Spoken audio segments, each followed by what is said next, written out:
दर्शकों, AVP news में आपका स्वागत है। आज मैं आपको एक ऐसे समाज सेवी की तस्वीर दिखाने जा रही हूं, जो किसी परिचय के मोहताज नहीं। खटीक समाज अलवर राजस्थान के अध्यक्ष छैल बिहारी किरार जी समाज सेवी नेता की एक मिसाल कायम है। आप देख रहे हैं एवीपी न्यूज। शाहिद वसीम खान के साथ, नई दिल्ली। हमारे साथ मौजूद हैं छैल बिहारी किरार साहब, खटीक समाज के अध्यक्ष हैं, जिनको पूरा नमस्कार। हिंदुस्तान जानता है। तो सर, स्वागत आपका एबीपी न्यूज चैनल में। थैंक यू शाहिद सर, भाई, कैसे बहुत है बहुत स्वागत आपका धन्यवाद। न्यूज चैनल में आपका। नमस्कार। तो क्या कुछ कहना चाहेंगे? एक बहुत निंदनीय दुखद मामला है, इसके विषय में क्या कुछ कहना चाहेंगे किरार साहब? लाखों हजारों करोड़ दर्शक मेरे आपको इस वक्त देख रहे हैं। देखिए शाहिद भाई, ये मामला 5 दिसंबर का है। एक अनुसूचित जी जाति की एक बेटी जो जी उसकी हत्या हो गई थी, उसके सिलसिले में ये जी मुद्दा उठा था।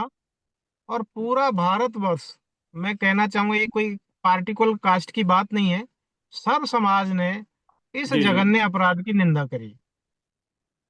तो ये मुद्दा जी हमारे यहाँ पर मुंडावर जो है वहाँ का है, 2025 का, जो अभी दिसंबर गया उसकी ये घटना है, जी। 5 दिसंबर की। लगातार मैं भी अपने जल माध्यम से दिखा रहा हूं, इसमें ऐसा नहीं था कि एक पार्टी को लेकर के कोई टारगेट किया जाता। अगर हम बात करें तो भाजपा पार्टी और बीजेपी और लगातार कांग्रेस पार्टी और आम आदमी पार्टी, ऐसा कुछ नहीं था। सारे लोग, सारे वर्ग के लोग जुट करके इस जगह अपराध के मामले में एक मुहिम चलाई थी। मेरा मानना जो है, लगातार मैंने अपने जल माध्यम से दिखाया है कि बिल्कुल, हत्यारों जितने को भी फांसी दी जाए, लेकिन अभी तक हत्यारे पकड़े नहीं गए। नहीं, ऐसा है कि अभी इसमें जो कुछ अपडेटेड चीज है मैं आपको बता देता हूँ। बहुत सारी चीजें, बहुत सारी मीडिया में, जी लोकल मीडिया में, राष्ट्रीय स्तर पर इस जो घटना थी इसको बहुत कवर किया। और ज्यादातर जो बातें हुई हैं हम्म, वो सोशल मीडिया के माध्यम से बहुत लोगों ने जी आगे पहुंचाई थी। और इसमें क्या था कि जी अभी 5 दिसंबर को ये मर्डर हुआ था, और ठीक पुलिस थाने के सामने ये घटना घटी थी।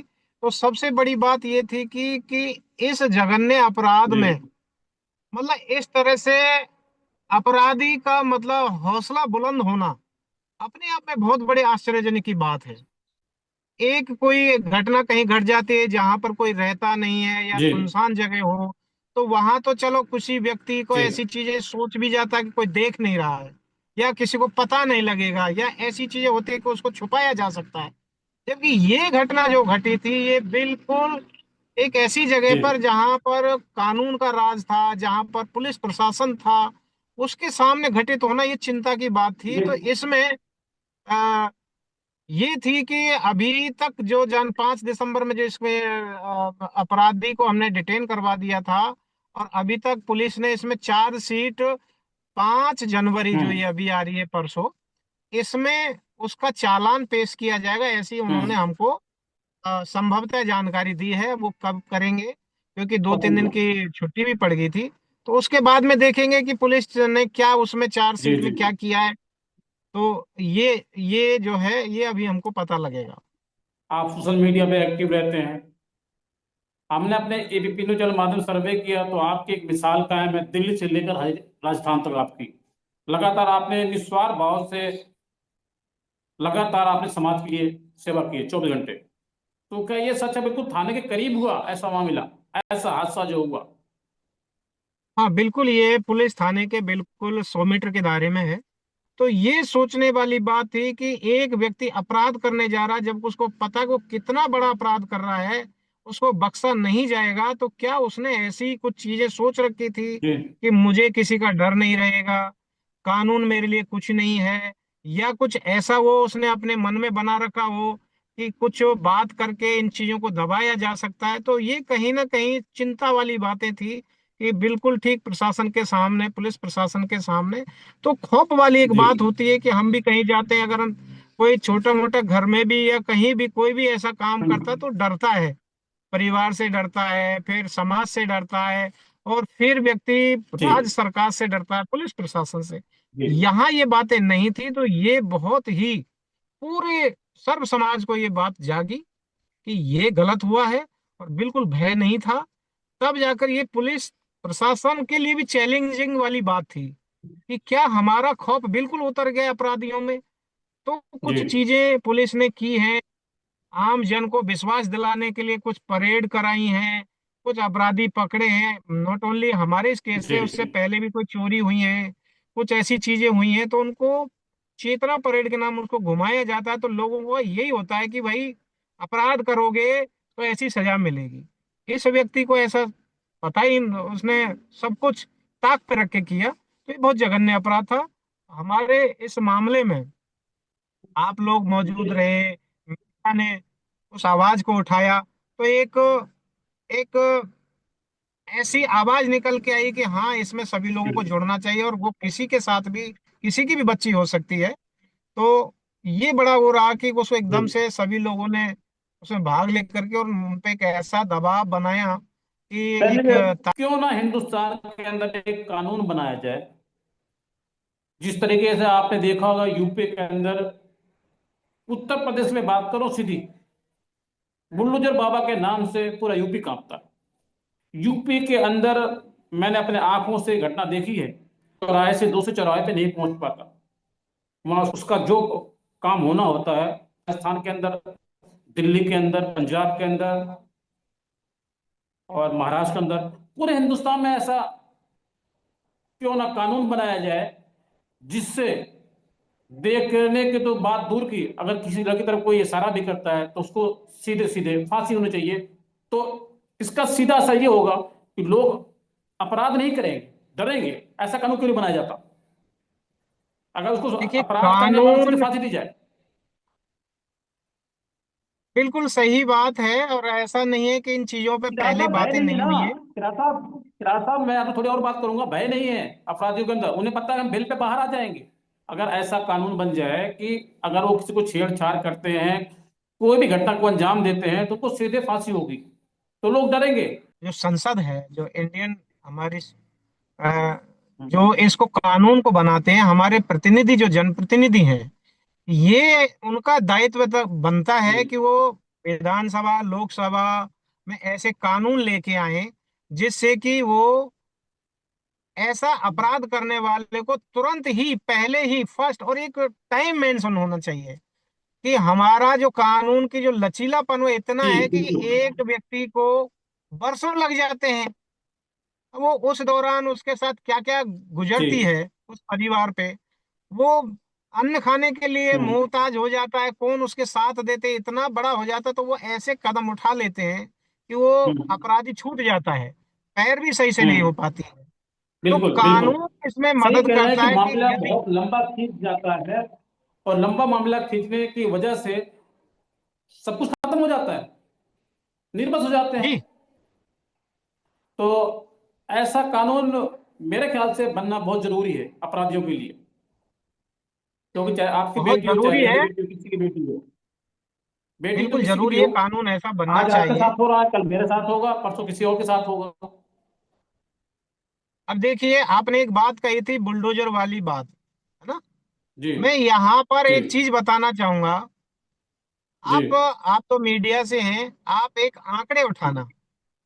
अगर ये जी केस, कहते हैं ना कि थोड़ा सा बहुत फर्क होता है एक जनरल कैटेगरी में और एक एससी कैटेगरी में, क्योंकि ये जी बच्ची एससी कम्युनिटी की थी, जी इसलिए ऐसे कोई कदम नहीं उठाए कि बुलडोजर चल जाए, ये चल जाए। अगर ये उल्टा होता, हम्म हम्म मारने वाला अगर एससी कम्युनिटी का होता, और हम्म लड़की जो थी वो कोई बच्ची, ऐसा होना नहीं चाहिए, मैं इसके फेवर में नहीं हूँ, लेकिन बात हम्म का एक एग्जाम्पल दे रहा हूँ, तो उसका हम्म तुरंत ही हो गया होता। उसमें सब लोग, बिल्कुल। प्रशासन भी, सारे लोग हो गए, तो ये बात तय है कि जी जहां अपराध अगर अनुसूचित जातियों के साथ में होता है तो वहां और टेढ़ा हो जाता है न्याय दिलाना। लेकिन अगर ये थोड़ी जी सी चीज, तो हमको ये व्यवस्थाओं में ये समझना हम्म चाहिए, हमारे जो प्रशासनिक अधिकारी हैं, हमारे जो जी जनप्रतिनिधि हैं, उन लोगों को ये समझना हम्म, चाहिए कि इसको जात पात से दूर रखें। बिल्कुल ऐसी सोच बिल्कुल नहीं हो बिल्कुल जाए। सही कह आप रहे हैं आप। ध्यान नहीं दिया, एक एनकाउंटर हो गया था, एक लड़की का बलात्कार हुआ था और वो उसके अपराधियों को गोली मार दी, और बाद में फिर वो क्या पुलिस ने किया क्या नहीं है। पब्लिक के लिए तो सही था, हम्म। लेकिन अगर आप वहां जी जाएंगे ना तो आपको ये अंतर दिख जाएगा। जी तो हम तो ये कहते हैं कि अनुसूचित जाति की जो बच्चे या उनके प्रति कोई अपराध होता है तो उसमें सरकार अपनी स्वेच्छा से त्वरित डबल कार्रवाई करनी चाहिए। एक तो पहले ही वंचित शोषित हैं, दूसरा उनके पर अत्याचार हो गया, तो वहां जरूर कदम उठाना चाहिए फास्ट, ताकि उनको ये मौका ना मिले, उनको एहसास नहीं हो कि हम शोषित दलित वर्ग के हैं इसलिए हमको न्याय में देरी हो रही है। तो मैं समझता जी हूँ कि कानून भी बनना चाहिए, लोगों का जी दृष्टिकोण भी बहुत बदलना बढ़िया। चाहिए, अधिकारियों का भी बदलना चाहिए। जी तो दर्शकों इस समय मैं आपको सी तस्वीर दिखा रहा हूँ, राजस्थान से हमारे साथ मौजूद हैं छैल बिहारी करार जी, समाज सेवी, जिनकी एक पहचान है दिल्ली से लेके राजस्थान तक, जिन्होंने खड़ी समाज के लिए अपना तन मन धन सब कुछ लगा रखा है। तो सर मैं थोड़ा समय और आपका लूंगा, क्योंकि आप खुल के बोलते हैं और बेबाक बोलते हैं, क्योंकि आप खुल के बोलते हैं बेबाक बोलते हैं, इसलिए मैं आपको सवाल करूंगा रोजगार के विषय में क्या कुछ कहना चाहेंगे आप। पिछले 70 सालों की अगर देखिए, बात करें रोजगार कैसा था और अब कैसा है। देखो शाहिद भाई, मैं इसमें देखो, मैं कोई राजनीतिज्ञ व्यक्ति नहीं हूँ, और मैं एक छोटा सा सामाजिक जी कार्यकर्ता, और अपने जो भी पता तो सब कुछ है आपको, नजदीकी में पता तो सब कुछ है जी आपको। लेकिन क्या होता है, ये बात सही है कि आज स्थिति रोजगार को लेके बहुत कठिन है। युवाओं जब जी हमारी भारतीय जनता पार्टी की सरकार आई, पहले 5 साल मौका मिला, हम्म, फिर दूसरी बार मौका मिला, फिर जन आदेश पूरा तीसरी बार भी मिला है ना। हम ये उम्मीद कर रहे थे कि भाई और ज्यादा से ज्यादा नौकरियां मिलेंगी, लेकिन स्थिति ऐसी है जी कि कुछ प्रॉपर जी कहाँ गलतियां हो रही हैं, क्यों नहीं हो रहा है, बेरोजगारी तो बढ़ रही है, लेकिन रोजगार इतने जितने होने चाहिए उतने पंद्रह नहीं मिल पंद्रह पा रहे हैं। लाख जब सर जब नोटबंदी हुई थी, देश के प्रधानमंत्री ने मोदी ने कहा था 15-15 लाख रुपए काले धन वापस आएंगे, अभी तक नहीं आए। कहाँ गया काला धन, कब आएगा।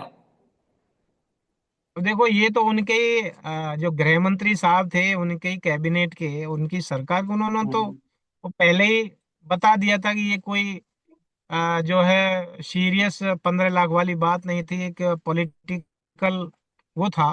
तो उस पे तो मैं अच्छा क्या कहूँ, उन्होंने खुद जी ने ही खंडन कर दिया 15 लाख वाला तो। बाकी ये है कि जी ऐसा कोई कानून आना चाहिए कि जो अगर कोई व्यक्ति चुनावों में घोषणा करता है और हम्म, उसकी पूर्ति नहीं हम्म, होती तो उसके प्रति कुछ होना चाहिए, उसके खिलाफ कोई कार्रवाई होनी बिल्कुल चाहिए, या सरकार को ऐसा होना बिल्कुल चाहिए, कोई भी हो, किसी भी सरकार का। बिल्कुल।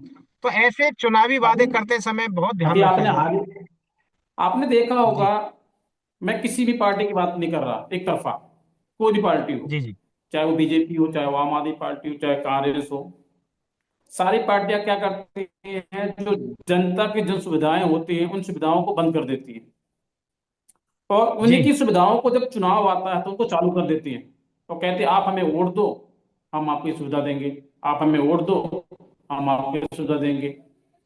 क्या ऐसा ही है, मेरे लाखों हजारों करोड़ दस आपको इस वक्त दिख रहे हैं, क्या लगता है आपको यही सच है। ये आपकी बिल्कुल सुविधाओं को बंद इस करके तरह और की आपकी सुविधाओं को चुनाव आके कैसे चालू कर देंगे। अब आप देखिए दिल्ली में क्या हुआ था, आप तो दिल्ली देश की राजधानी में बैठे हैं। मैं दिल्ली आपको में क्या सीधी हुआ था, मिसाल दे रहा चुनावी हूँ, जब दिल्ली हुए। की मिसाल दे रहा हूँ आपको, मैं एक मिनट आपसे बात करूंगा। मैं आपको सीधी मिसाल दे रहा हूँ, दिल्ली के अंदर विद्या पेंशन बंद थी, कब चालू होगी, जब चुनाव आएगा, आप हमें वोट दो, हम आपको राहत देंगे।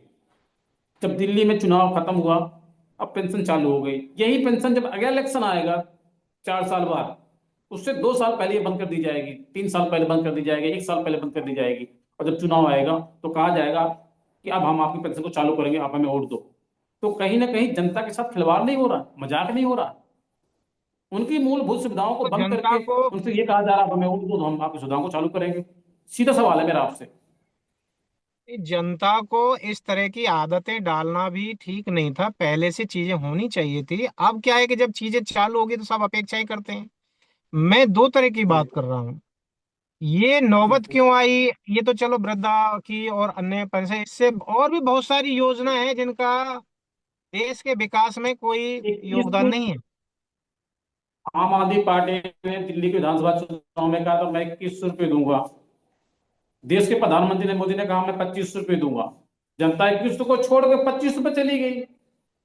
कल को कोई और आएगा तो दूसरी पार्टी आएगी मैं 51 रुपये दूंगा तो बीजेपी को छोड़ के दूसरी पार्टी तक चली जाएगी। तो ये तो वोट बिक रही है, सौदा हो रहा है। लेकिन मेन मेन जो प्रॉब्लम थी दिल्ली की, वो किसी ने सॉल्व नहीं करी। आज 400 पार है, ये क्यों आई? जी दिल्ली जी। गैस का चैम्बर है। हम्म। सब लोगों ने बिल्कुल। बोल दिया पॉल्यूशन कंट्रोल नहीं हो रहा है। तो सरकार पिछली बार थी, अब की सरकार ने क्या किया? क्या ऐसी ऐसी योजनाएं, पॉलिसी नहीं बन सकती थी कि जिसे पर्यावरण को मतलब शुद्ध किया जा सके और ये प्रदूषण को कम किया जा सके? ऐसा नहीं है कि ऐसी पॉलिसी नहीं है। जी बिल्कुल। मैं अपने एक मित्र को बता, मैं आपको लेटर देश भी की दिखा देता हूँ राजधानी मैं। है दिल्ली, देश की राजधानी है दिल्ली, फिलहाल साहब देश की राजधानी है दिल्ली। सब कुछ संभव हो मैं सकता वही है। कह रहा हूँ। आज भी हमारे देश में ऐसे ऐसे लोग हैं जिन्होंने रिसर्च कर रखी है। आज वो हम्म। 50 पर AQI ला सकते हैं, ऐसी रिपोर्ट्स हैं। लेकिन वो इम्प्लीमेंट नहीं हो रही है। जी मैं आपको, मेरे एक मित्र हैं, उन्होंने रिसर्च की, उनके लेटर है, उन्होंने एनवायरमेंट गवर्नमेंट हम्म। भारत सरकार को भेजा कि मेरे पास ये चीजें हैं, अगर जी आप इसका अमल करोगे, इसकी पॉलिसी बनाएंगे, तो जो AQI जो बन 400 पार है ना, वो 50 से नीचे आ जाएगा। कितना पैसा बचेगा, जी कितने लोगों की मौतें बच जाएंगी। लेकिन वो लेटर आज तक पर्यावरण मंत्रालय ने देख लिया है।